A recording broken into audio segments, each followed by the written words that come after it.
Hello, I'm Craig Constantine. Hello, I'm Özlem Özkan. Özlem, thank you for taking the time.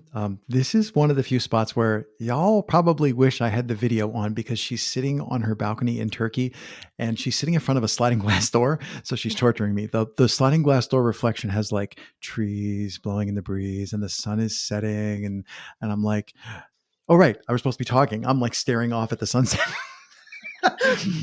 So we do this little welcome. Thank you for taking the time. But we do a little bit of chat beforehand. And I'm wondering if the listeners at this point are like, yeah, get to the part. And when I said the P word, when I said podcasting, you immediately said learning and you just like pounced on that. And the two of us are doing like the vigorous nod along thing about the number of things that we fall into and the people that we meet and the places that we go. And like, there's just like kid in a candy store. Like, if this isn't nice, I don't know what is, which is a Kurt Vonnegut reference. So, and this is a thread I like to pull on. So when somebody says something really clear, like learning, oh my God, it's all about learning. When somebody does that, I'm always Yeah. interested to know, did you realize that it was going to be like that when you started, or did you like start podcasting, start working on your project, and then discover that, oh my God, this is a learning smorgasbord? Actually, I didn't know what to expect. I just started with being blind, let's say that. But Mm-hmm. learning for me, it also equals actually exploring, like really learning from the guests I'm having on the podcast, Mm-hmm. learning from when I'm a guest on a podcast. It's just being so like open as a child, like a 4 or 5 year old, that you think like, oh, tell me, I thought it is like this, but you look at it from a very different angle, very different viewpoint.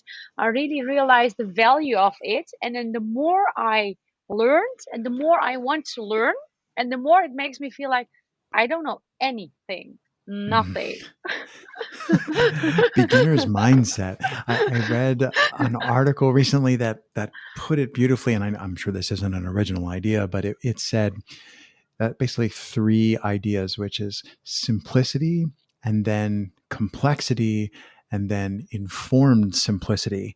So that like at the beginning level, you're like, oh, this is easy. I just press record. Well, maybe at Mm, the 0th level, everybody panics and doesn't want to start. But once you start, it looks easy. And then you start, and you're like, whoa, this is complicated. And there's so many things to dig into. And then at some point, you kind of, I always say, get it up on plane like a water skier, right? You get it up and you're like, oh, I kind of have the hang of this. And I'm wondering how you combat, or how do you avoid the complexity monster? Like it isn't simple. Like it's everything's mhm. really Yeah. complicated. And how do you avoid that trap? Actually, what I do is obsessively, I prepare really deeply. Like, so when I am going to have a guest, I'm already super grateful, like, that person is going to be on the show. Mm, I am preparing days, like, actually, the books I'm reading is then from that person, about the person, the podcast. And once I have prepared very well, know the background, also have defined the theme that would like to talk about together actually with the guest, we define it. Then once I hit the record button, it's like fun mm, because I have prepared. I trust that it will work out. And the guest is there for only 40, 45 minutes, even maybe shorter even. And I just like the complexity is already done before because I have prepared. And mm, and for everyone, I think it's very, very different. But once I prepare everything, there's this book, the Astronaut's Handbook or something, it's called. So this guy prepares everything in advance, even though it won't happen. mm, And I just like that idea in order to also make the guest feel kind of special, valued, because once he or she is there, feels like, oh, you have read also that page in my mm, book, or you also listen to this, and then I'm just having fun. For example, English is not my native language, and I do it in English, and then I use a lot of wrong words, and I'm like, oh, sorry, or whatever. When I am recording or when I'm having a guest, I'm just like a child. I'm also saying sometimes, sorry, I don't know that. I haven't prepared that. I don't know what you're mm. saying. What do you mean? It's like a kindergarten child just being there. being the thing is, what I also really like is I can just be myself during the podcast Hmm. fully. I was I just thinking honesty is the word that's springing to mind here. And then you're like, I could just be myself. Yeah, that's honesty. I love, I mean, your energy is contagious and it comes through, and it's not like you're like that all the time that I've heard Mhm. you. And I think that my experience has also, I don't, okay, you take preparation a level further than I take preparation. Okay, except for this show. This show, there's zero prep. I was eating my lunch 3 minutes before we started this call. It's like there's no prep at all. But setting aside this very special thing that I'm trying to make with zero effort, but I'm that's with you already a on. prep, maybe. That's already maybe a prep, Greg. But that Yeah, might that's be a true. prep because your prep Here's is can not you see the preparing. checklist? Here's the checklist. I print this Yeah. little checklist out, and it's got Oslam's name on the top, and then it has a list of check boxes, and the very last one at the bottom says, update the spreadsheet so I don't forget who I've interviewed.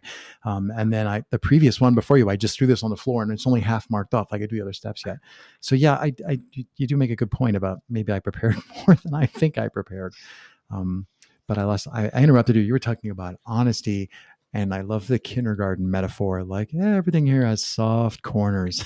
What could possibly go wrong? Um, do you find? I say this all the time. I look up and I look like I'm stuck, but I have too many things that I want to ask, and I'm trying to figure out which one to ask. What's so we all right, we started talking about learning, and then we're talking about how we prepare. Um, what do you find? Let's go in a different direction. What do you find that guests do wrong? Like when guests show up and they're like, and in your head, because this happens to me sometimes, I go, oh, this one's going to be a little harder. Are there things you see that people do? And what I'm fishing for is things that we can share with podcasters to say, look, when you go and be on someone's show, don't freak out. Don't do this thing that you like. Yeah, like, see what I'm saying? Like, what can we do to be better guests? Yeah. That's a very, very good question, actually. Very good Yes. question.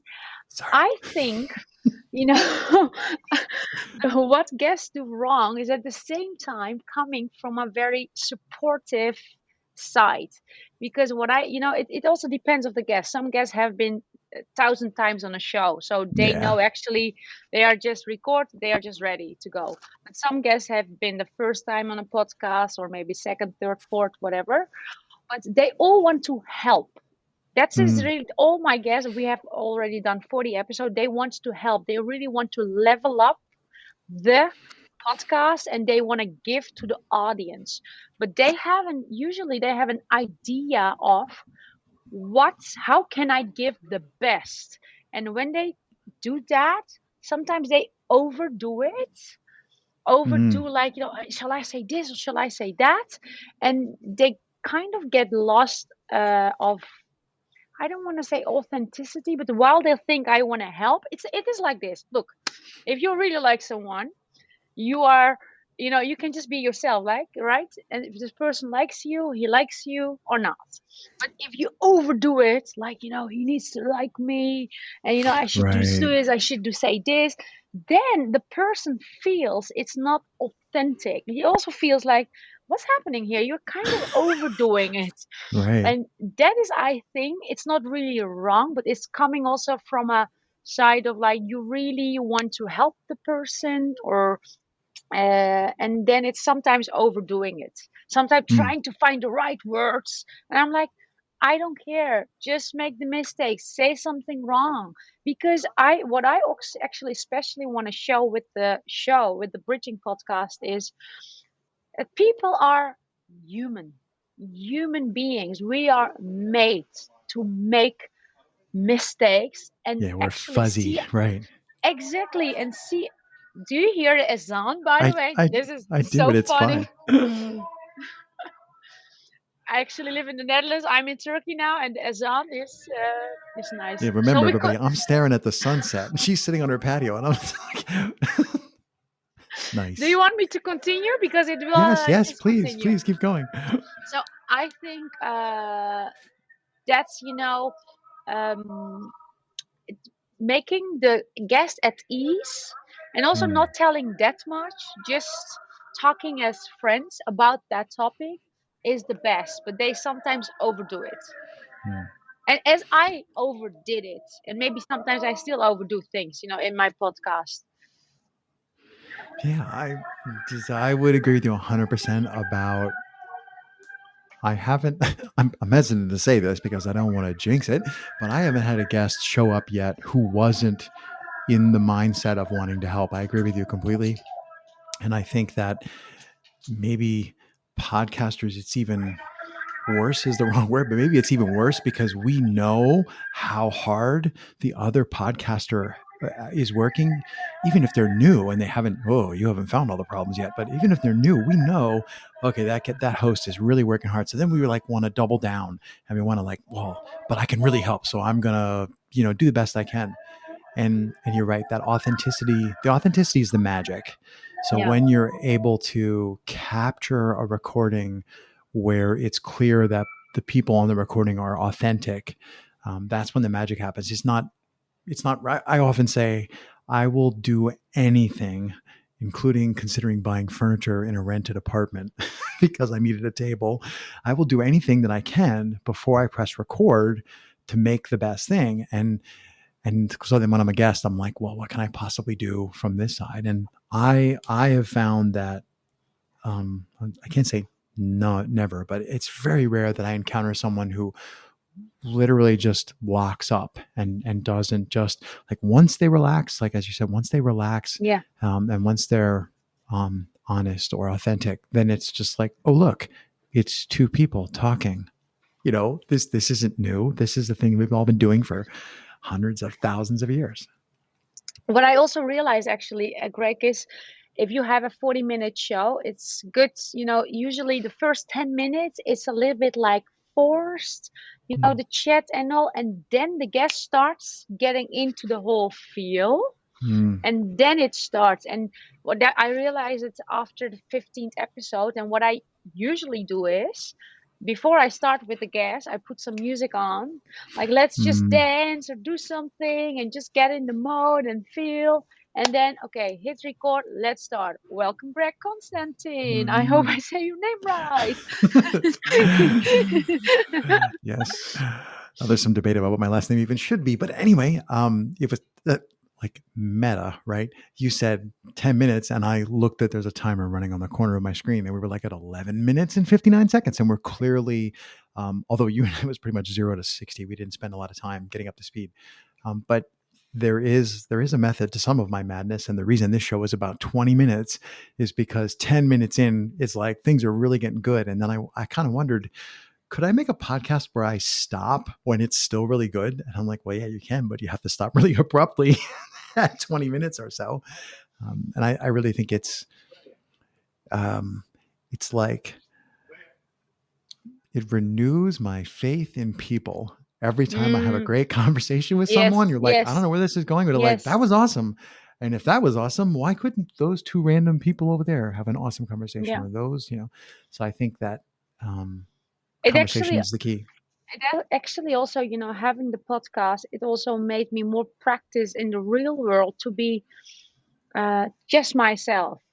I mean, it just made me practice because this authenticity, actually, what we just said in the show, I think it's in general, wherever you are, if you are at the work floor or you have a relationship or you're with friends or at the gym, wherever, that is so, it is like, when you see someone that is himself, herself, you also like, oh my God, this is okay. I can just give you an Mm. example.